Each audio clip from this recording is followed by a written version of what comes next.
comments do not flatter you unduly. I'm glad we've met, sir. I'll give my view of the sad matter in a word or two. As Ruth's guilty, that I shan't discuss. Let's say it was Demi who caused all the fuss. Assuming then that you've been ill-used by young Demi and groundlessly accused, ought not a Christian to forgive? And ought he not try to stifle every vengeful thought? Should you stand by and watch a father make his only son an exile for your sake? Again, I tell you frankly, be advised, the whole town, high and low, is scandalized. This quarrel must be mended. And my advice is not to push matters to further crisis. No. Sacrifice your wrath to God above, and help Demi regain his father's love. Alas, for my part, I would take great joy in doing so. I have nothing against the boy. I pardon all, I harbor no resentment. To serve him would afford me much contentment, but heaven's interest will not have it so. If he comes back, then I shall have to go. After his outburst, so extreme, so vicious, further intercourse would look suspicious. God knows what people would think. Why, they describe my goodness to him as a sort of bribe. They'd say that out of guilt I made pretense of loving kindness and benevolence, that fearing my accuser's tongue, I strove to buy his silence with a show of... that fearing my accuser's tongue, I strove to buy his silence with a show of love. Your argument is badly warped and stretched, and your excuses, sir, are most far-fetched. I put yourself in charge of heaven's cause. Does heaven need our help to enforce its laws? Leave vengeance to the Lord, sir. While we live our duties not to punish, but to forgive. What the Lord has commanded we should obey, without regard to what the world may say. What, should the fear of being misunderstood prevent us from doing what's right and good? No. Simply do what heaven ordains, and let no other thoughts perplex our brains. Again, sir, let me say that I've forgiven Dami and thus obeyed the laws of heaven, but I am not commanded by the Bible to live with one who smears my name with libel. Were you commanded to indulge the whim of poor Oregon, and to encourage him in suddenly transferring to your name a large estate to which you have no claim? Which would never occur to those that know me best, who think I acted out of self-interest.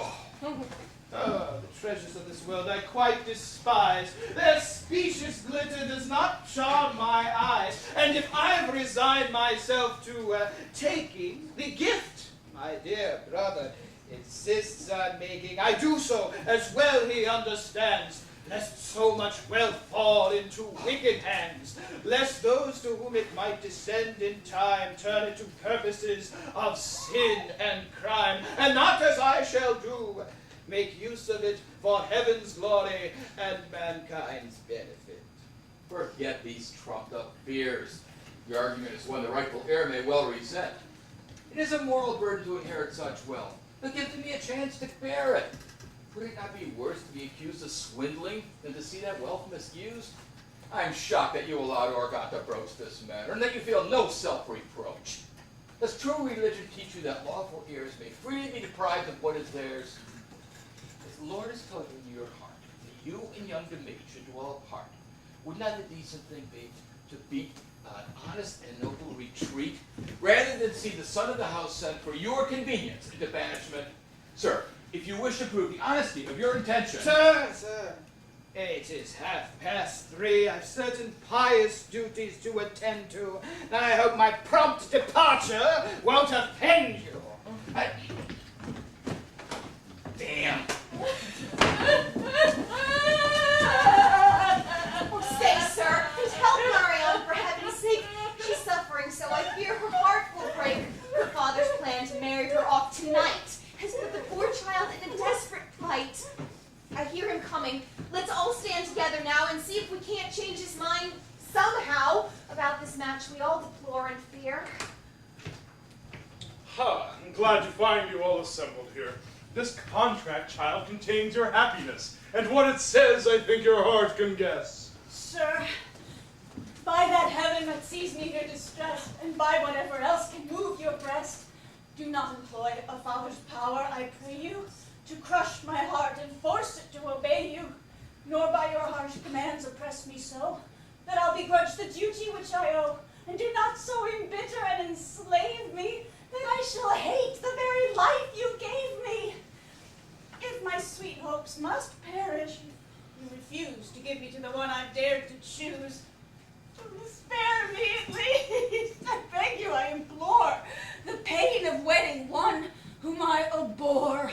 And do not, by a heartless use of force, drive me to contemplate some desperate course. Be firm, my soul, no human weakness now. I don't resent your love for him. Allow your heart free rein, sir. Give him your property, and if that's not enough, take mine from me. He's welcome to my money. Take it, do. But don't, I pray, include my person too. Oh, spare me, I beg you, and let me end the tale of my sad days behind a convent veil. Convent, ha! When crossed in their amours, all love-sick girls have the same thought as yours. Get up. The more you loathe the man and dread him, the more ennobling it will be to wed him. Marry Tartuffe and mortify the flesh. Enough. Don't start that whimpering afresh. Be still there. Speak when you're spoken to. Not one more bit of impudence out of you. If I may offer some counsel here. Brother, in counseling, you have no peer. Your advice is always forceful, sound, and clever. I don't propose to follow it, however. I am amazed and don't know what to say. Your blindness simply takes my breath away. You are indeed bewitched to take no warning of our account of what's occurred this morning. Madam, I know a few plain facts, and one is that you're partial to my rascal son. Hence, when he sought to make Tartuffe the victim of a base lie, you dared not contradict him. Ah, but you underplayed your part, my pet. You should have seemed more angry, more upset. When men make overtures, must we reply with righteous anger and a battle cry? Must we turn back their amorous advances with sharp reproaches and with fiery glances? Myself, I find such offers merely amusing and make no scenes and fusses in refusing. My taste is for good-natured rectitude, and I dislike the savage sort of prude who guards her virtue with her teeth and claws and tears men's eyes out for the slightest cause. The Lord preserve me from such honor as that which bites and scratches like an alley cat. I've found that a polite and cool rebuff discourages a lover often enough. I know the facts, and I shall not be shaken. I marvel at your power to be mistaken. Would it, I wonder, carry weight with you if we could show you that our tale is true? Show me. Yes. Rot! Come! What if I were to find a way to show you the facts as plain as day? Nonsense! Do answer, don't be absurd. I'm not now asking you to trust our word. Supposing from some hiding place in here you were to learn the whole sad truth by eye and ear, what would you say of your good friend after that? Why, I'd say nothing, by Jehoshaphat, it can't be true! You've been too long deceived, and I'm quite tired of being disbelieved. Come, put my statements to the test, and you shall see the truth made manifest. I accept that challenge. Now do your uttermost. Let's see how you make good your empty boast. Send him to me. He's cunning. It might be hard to catch that crafty scoundrel off his guard. No! Amorous men are gullible. Their conceit so blinds them that they're never hard to cheat. Have him come down. Please, leave us for a bit.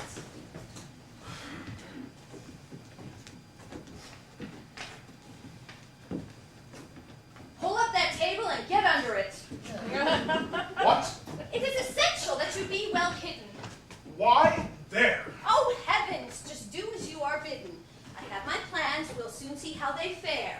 Under the table now, and once you're there, take care that you are neither seen nor heard.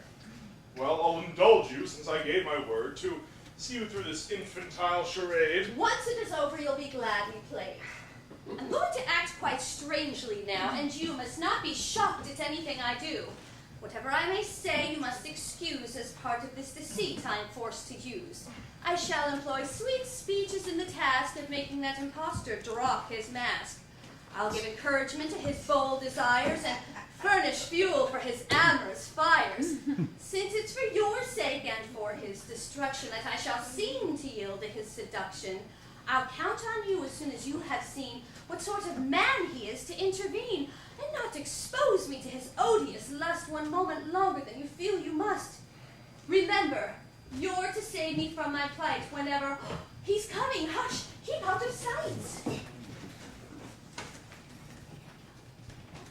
You wish to see me, I have been told. Yes, I've a small secret to unfold. Before I speak, however, it would be wise to close that door and look about for spies.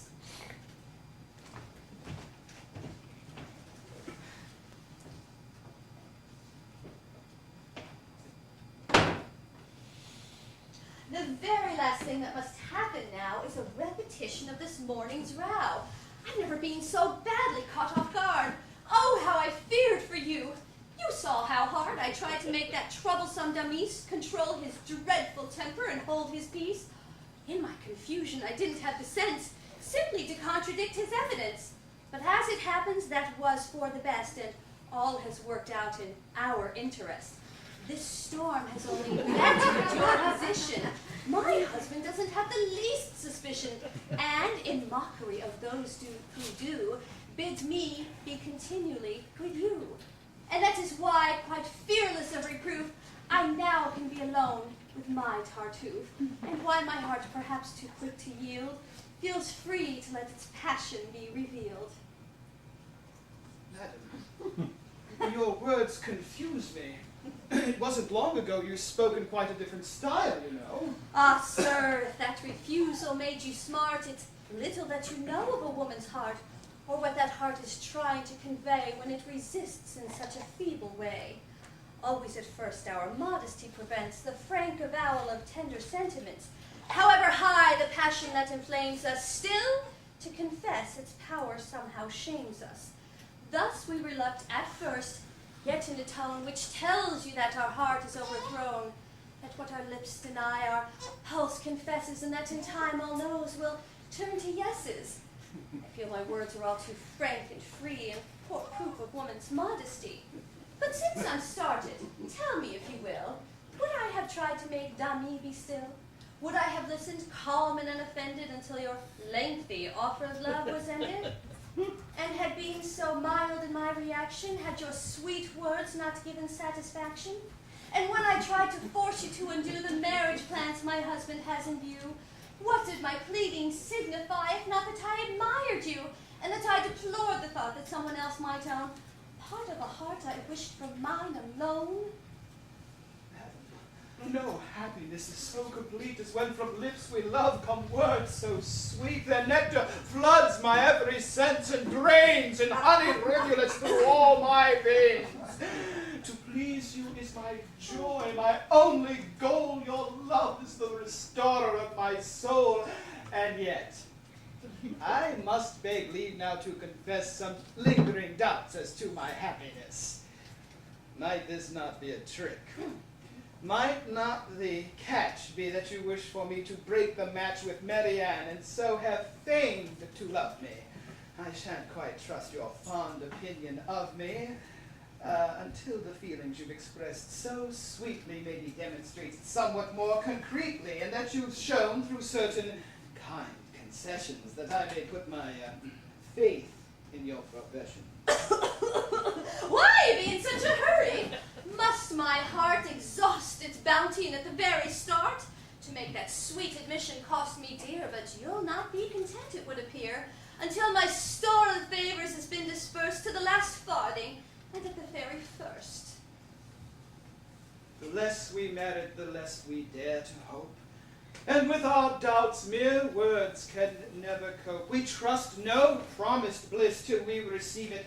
Not till a joy is ours can we believe it. And I, who so little merit your esteem, can't credit this fulfillment of my dreams, and shan't believe it, madam, until I savor some more palpable assurance of your favor. My! How tyrannical your love can be, and how it flusters and perplexes me. How furiously you take one's heart in hand, and make your every wish a fierce command. Come,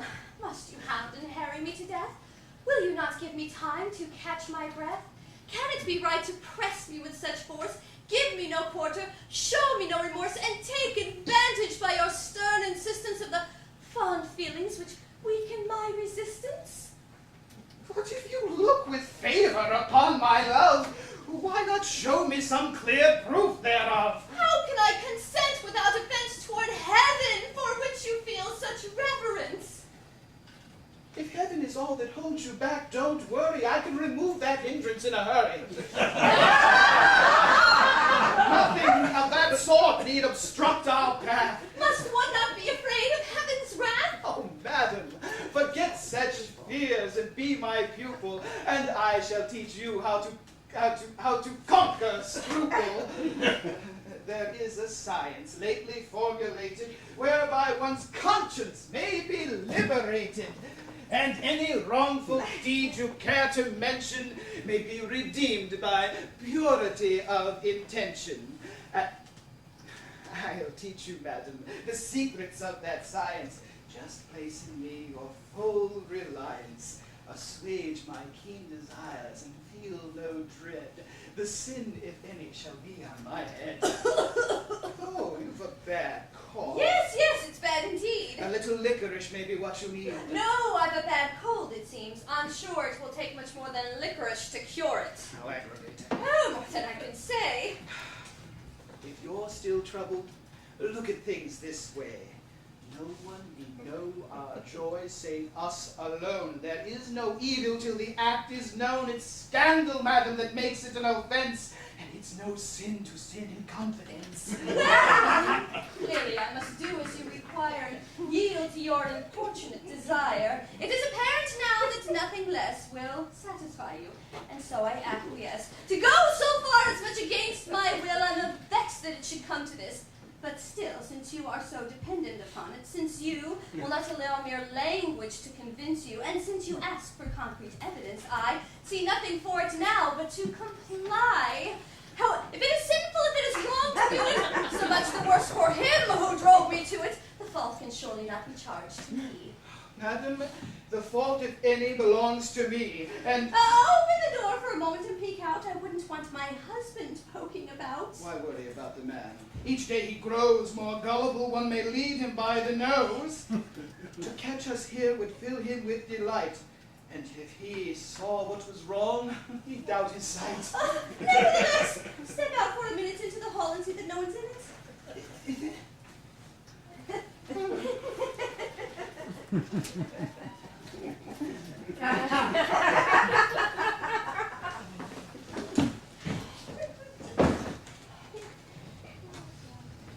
Oh, that man's a perfect monster, I must admit.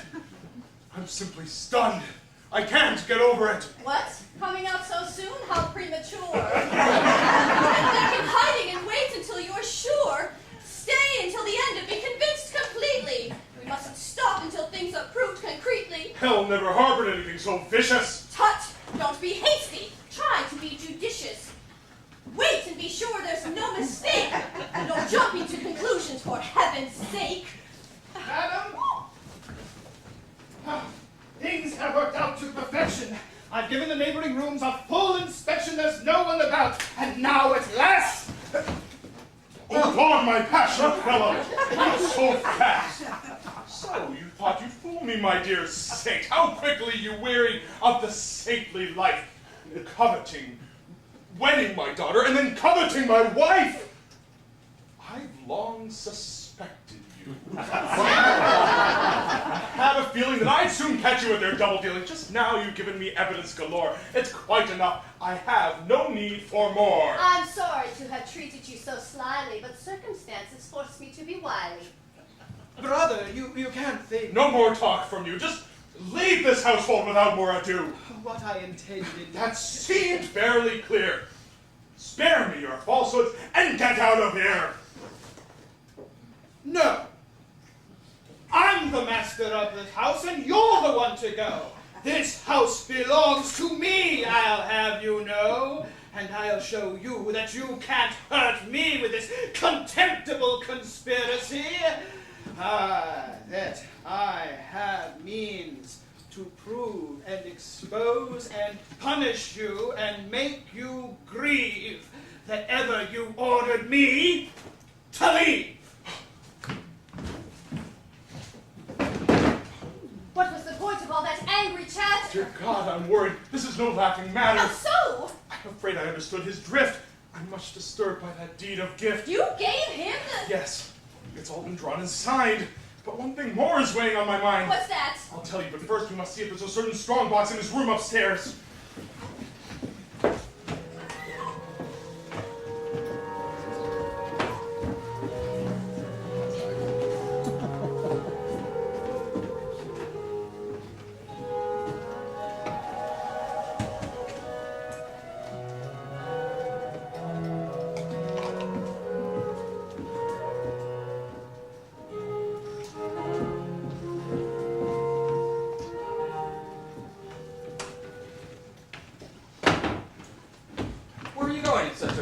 God knows! Brother, wait. Let's have a conference and deliberate how the situation's to be met. That strongbox has me utterly upset. It is the worst of many, many shocks. Is there some frightful mystery in that box? My poor friend Argus gave that box to me with his own bare hands, in utmost secrecy. It was on the very morning of his flight. It's full of papers, which if they came to light would ruin him. Or such is my impression. Oh, why didn't you let it out of your possession?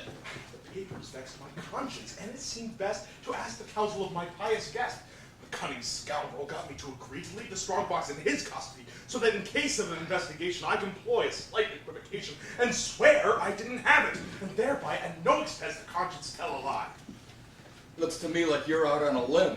Trusting him with that box or in offering him that deed of gift were actions of a kind that scarcely indicate a prudent mind. With two such weapons, he has the upper hand. And since you're vulnerable as matters stand, you erred again. By bringing him to bay, you should have acted in some subtler way. Just think, behind that fervent face, a heart so wicked, a soul so base. I took him in a hungry beggar, and then... Enough, by God, I'm through with pious men. Henceforth, I'll hate the whole false brotherhood and persecute them worse than Satan could. Here you go again, extravagant as ever. Why can you not be rational? You never take a middle course, it seems, but jump instead between absurd extremes. You recognize your recent grave mistake, you falling victim to a pious faith. And now to correct that error, you embrace an even greater error in its place, and judge our worthy neighbors as a whole by what you've learned from one corrupted soul. Come, just because one rascal made you swallow a show of zeal that turned out to be hollow, should you decide that all men are deceivers and that today there are no true believers? Let atheists make that foolish inference. Learn to distinguish virtue from pretense. Be cautious in bestowing your admiration, and cultivate a sober moderation. Don't humor fraud, but also don't asperse true piety. The latter fault is worse. It's better to err if err one must as you have done, on the side of trust. Father, I hear this scoundrel's uttered threats against you, that he pridefully forgets how in his need he was befriended by you, and means to use your gifts to crucify you. It's true, my boy. I'm too distressed for tears. Leave it to me, sir. Let me trim his ears. I shall rejoice in doing you the favor of cutting short your distress. What a show of young hot-headedness. Learn to moderate your fits of rage. In this just kingdom, this enlightened age, one does not settle things by violence. I hear strange tales of very strange events. Yes, strange events which these two eyes beheld. Man's ingratitude is unparalleled.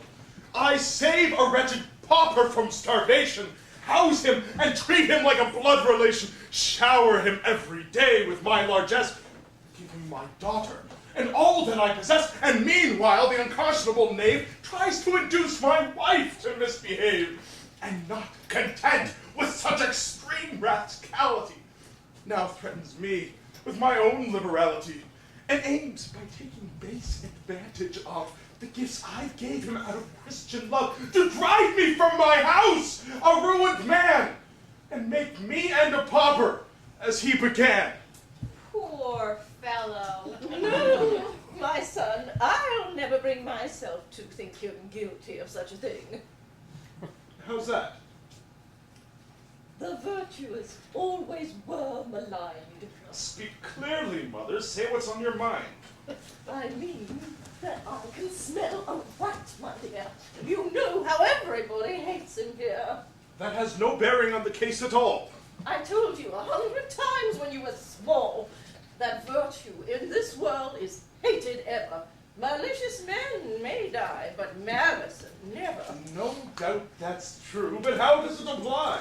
They turned you against him with a clever lie. I told you I was there and saw it done! Slanderers will stop at nothing, son. Mother, I lose my temper! For the last time, I tell you, I was witness to the crime! Appearances can deceive, my dear.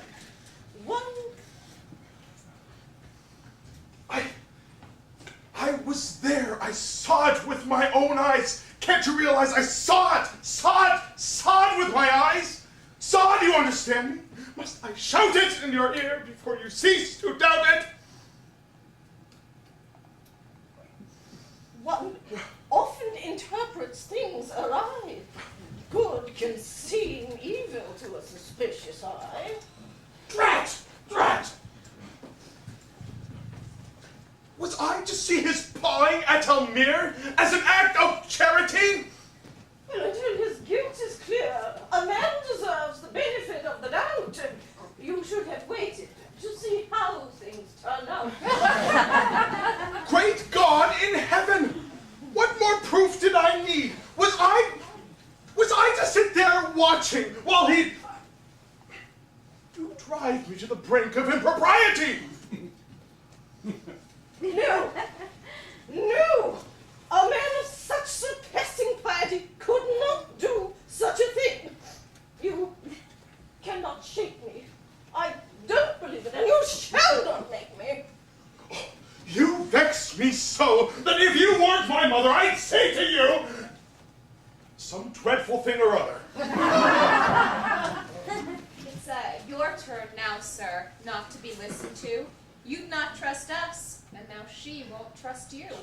My friends, we're wasting time that would be better spent facing our predicament.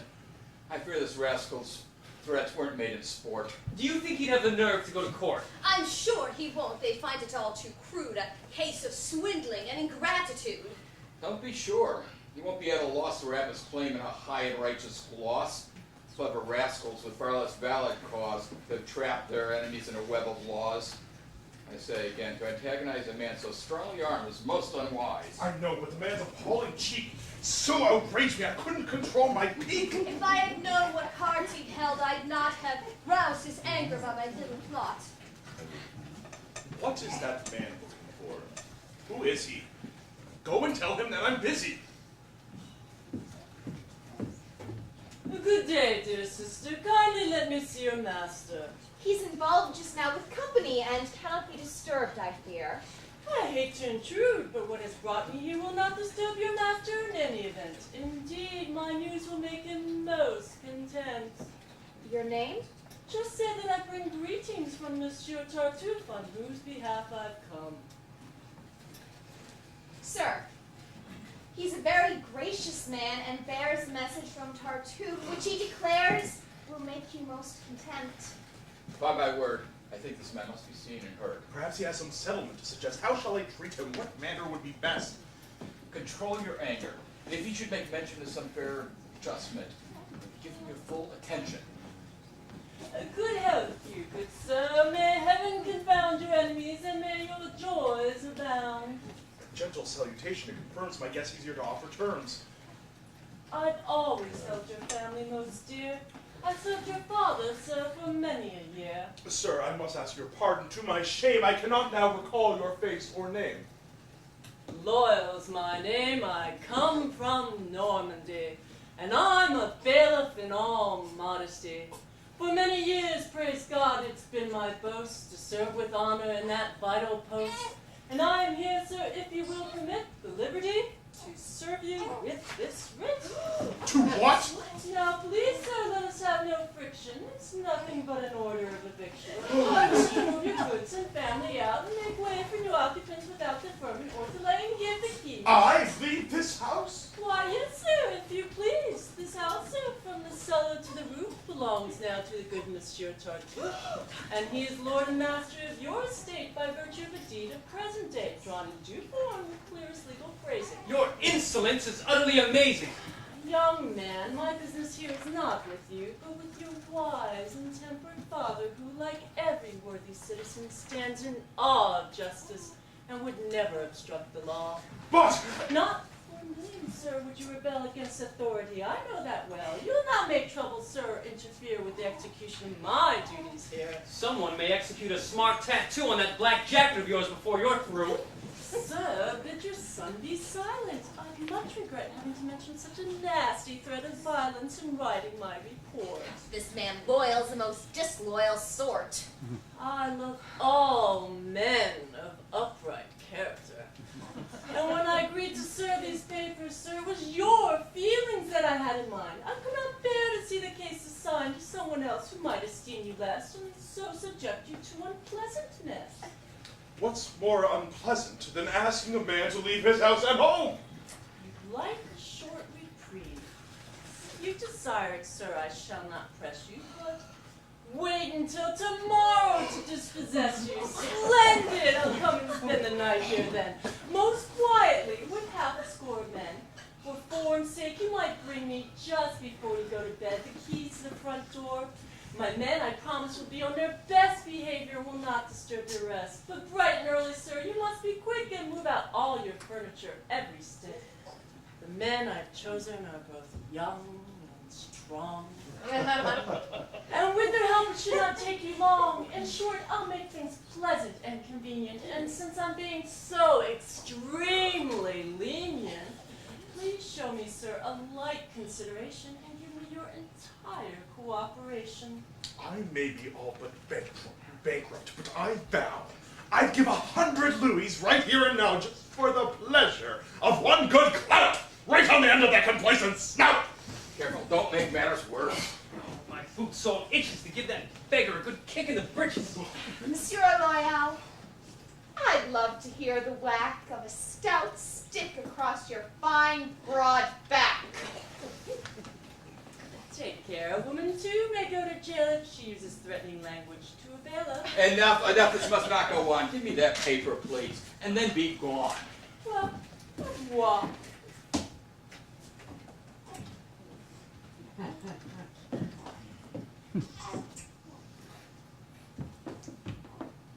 God give you all good cheer. May God confound you and him who sent you here. Now, Mother, was I right or not? This writ may change your notion of Tartuffe a bit. Have you perceived his villainy at last? I'm thunderstruck. I'm utterly aghast.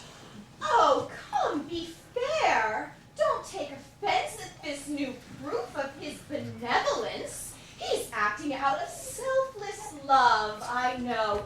Material things enslave the soul, and so he kindly has arranged your liberation from all that might endanger your salvation. Will you never hold your tongue, you dunce? We must take action, and at once. Go tell the world of the low trick he's tried. The deed of gift is surely nullified by his behavior, and public rage will not permit the wretch to carry out his plot. Sir, though I hate to bring you more bad news, such is the danger that I cannot choose. A friend who is extremely close to me and knows my interest in your family has for my sake presumed to violate the secrecy that's due to things of state, and sends me word that you're in a plight from which your one salvation lies in flight. That scoundrel who's imposed upon you so denounced you to the king an hour ago, and has supporting evidence displayed the strongbox of a certain renegade whose secret papers, so he testified, you disloyally agreed to hide. Now, I don't know just what charges might be pressed, but there is a warrant out for your arrest.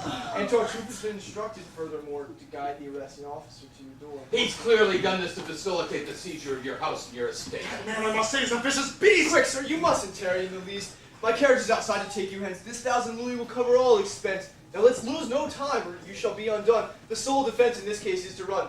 I shall go with you all the way and place you in a safe refuge to which they'll never trace you. Alas, dear boy, I wish that I could show you all my gratitude for everything I owe you. But now is not the time. I pray the Lord that I may live to give you your reward. Farewell, my dears. Be careful. Brother, hurry. We'll take care of things. You need Gently stay right where you are. There's no need for haste. Your lodging isn't far. You're off to prison. By order of the prince. This is the crowning blow, you wretch! And since it means my total ruin and defeat, your villainy is at last complete! There's no need to try and provoke me. It's of no use. Those who serve heaven must expect abuse. You are most patient, kind, and blameless. How he exploits the name of heaven. It's shameless. Your taunts and mockeries are all for naught. To do my duty is my only thought. Your love of duty is most meritorious, and what you've done is little short of glorious. All deeds are glorious, madam, that obey the sovereign prince who sent me here today. I saved you when you were destitute! Have you forgotten that? Thankless brute! Oh, no, no. I remember everything. That my first duty is to serve my king. And that obligation is so paramount that others beside it do not count. And for it, I would sacrifice my wife, my family, my friends, or my own life. Hypocrite! All that we most revere, he uses to cloak his plots and to camouflage his ruses. If you are truly animated by pure and loyal zeal, as you stated, why was that zeal not roused until you sought to make Oregon a cuckold and were caught? Why were you not moved to provide evidence until our outraged hopes wanted to throw you hence? I shan't say that the gift of all his treasure should have dampened your zeal in any measure, but if he's a traitor, as you declare, how can you condescend to be his heir? Enough, sir, of this clamor. It's growing shrill. Please, sir, do your duty, if you will. Yes, I've delayed too long, so thank you kindly. You're just the proper person to remind me. Come! You're off to join the other boarders in the king's prison, according to his orders. Oh, I, sir. Yes. To prison? This can't be true. I owe an explanation, but not to you. Sir, all is well, rest easy and be grateful. We serve a prince to whom all sham is hateful. A prince who sees into our inmost hearts and can't be fooled by any trickster's arts. His royal soul, though generous and human, views all things with discernment and acumen. His sovereign reason is not lightly swayed, and all his judgments are discreetly weighed. He honors righteous men of every kind, and yet his zeal for virtue is not blind, nor does his love of piety numb his wits and make him tolerant of hypocrites. It was hardly likely that this man could cozen a king who spoiled such liars by the dozen. With one keen glance the king perceived the whole perverseness and corruption of his soul, and thus high heaven's justice was displayed. Betraying you, the rogue stood self-betrayed. The king soon recognized Tartuffe as one notorious by another name, who'd committed so many vicious crimes that one could fill 10 volumes with him and be writing still. But, to be brief, our sovereign was appalled by this man's treachery towards you, which he called the last, worst villainy of a vile career, and bade me follow the impostor here to see how gross his impudence could be, and force him to restore your property. Your private papers, by the king's command, I hereby seize and give into your hand. The king, by royal order, invalidates the deed which gave this rascal your estate, and pardons furthermore your grave offense in harboring in exile's documents. By these decrees, the prince awards you for your loyal deeds in the late civil war, and shows how heartfelt is his satisfaction in recompensing any worthy action. How much he prizes merit, and how he makes more of men's virtues than of their mistakes. Oh, heaven be praised! We're safe! I breathe again! I can't believe that it just passed! So, traitor, now you see Brother, it! please, let's not slip to such indignities. Leave the poor wretch to his unhappy fate. Don't say anything to aggravate his present woes, but rather hope that he soon embraces a true piety and mends his ways, and that by honest reparation moves our just king to moderate his sentence. Meanwhile, go kneel before our sovereign's throne and thank him for the mercies he's shown. That's well said. Let's all go and gladly kneeling express the gratitude which we all are feeling. And when that first great duty is done, we'll turn then to a second one and give Valere, whose love has proven so true, the wedded happiness which is his due.